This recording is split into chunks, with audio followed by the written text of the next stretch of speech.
What the fuck happened, man? That was one of the most hectic and all over the place Grand Prix I've seen recently.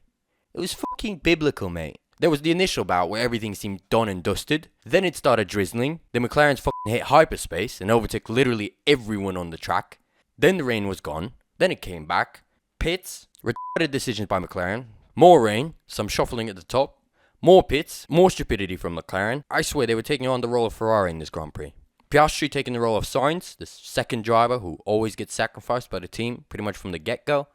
And Lando was cosplaying Leclerc, being absolutely railed by the strategy department. I'm not feeling good. He's too much now. It's been too many races, and I don't even know what to say anymore when I'm coming here. So, yeah. I was actually having a bit of fun. But out of all of that, Lewis, coming out at the top. Who would have f***ing thought? And apart from the obvious, if you dig just a little bit deeper underneath the surface and look at the results, you might actually notice that this was by all means a monumental race, not only for Lewis, but for the whole sport. A lot of things to take away from this, so buckle the f*** up.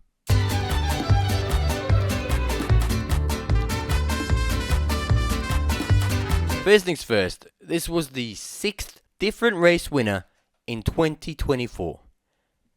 And we haven't even hit summer break yet. The boys are still in school and 6 of them got an A+. This time last year, the only kid with an A+ was this fucking nerd. Well, he's fallen off this year, and that gives the rest of the eternally depressed teenagers at least some spotlight. Jokes aside, this is actually fucking phenomenal. You cannot believe how happy I am now tuning into each Grand Prix, knowing that it could be a wide number of different drivers actually securing the win. Like, this is exactly what the sport is supposed to be about. Tight racing with the lead changing back and forth and back and forth. It just keeps you entertained and pinned to your seat, actually enjoying the race as opposed to rooting Sargent into yet another safety car to spice up the events. Like, there was a time and place where I was interested in whether or not Bottas or Zhou would finish ahead of Williams. That's what I was resorting to by the end of 2023. It was f***ing pathetic. Also, the constructors are getting really f***ing spicy now. If you didn't stick around until the credits, the race to the top is not so clear anymore. It is not so clear-cut for Red Bull. In fact, they're really getting into muddy waters now with Ferrari only 70 points away. That is like 2 races where Max DNFs and they've caught up. Like, that's really f***ing close. Note that I'm not even considering Perez as capable of finishing in the points anymore. Because he really isn't, is he? And it's not just Ferrari. McLaren is right there with them at this point. In fact, a few more British Grand Prix and Ferrari might not be capable of staying in the top 5 at this point.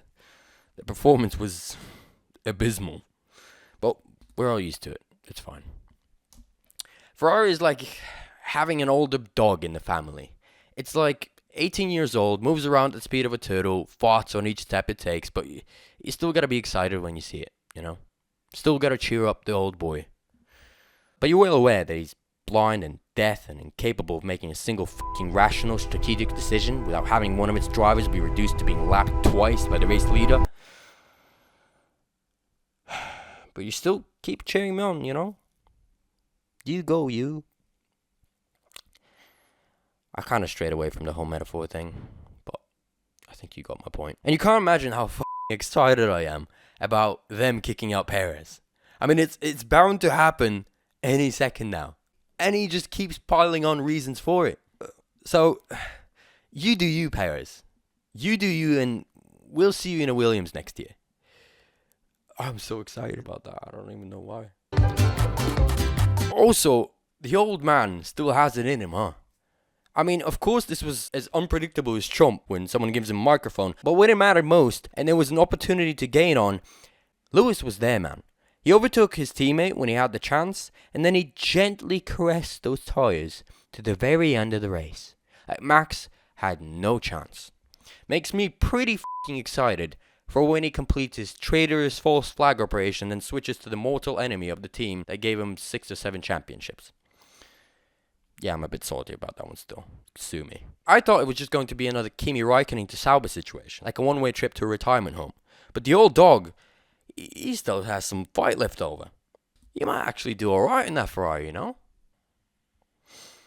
By the way, as soon as he picked up that mic, I remembered how much I hated that guy. I just can't listen to him speak, man. Everything he says seems so pretentious, played out, pompous, absurd, disingenuous, insincere, fake, fuck. Too soon? Anyways, I'm fucking buzzing right now. There's nothing that I enjoy more than watching a thrilling F1 race proving that the sport is not as pointless as most people make it out to be. I mean, they're still going in circles for 80 times in a row, but at least it's only 70% of the time that we can predict the winner this year. It was 99% last year.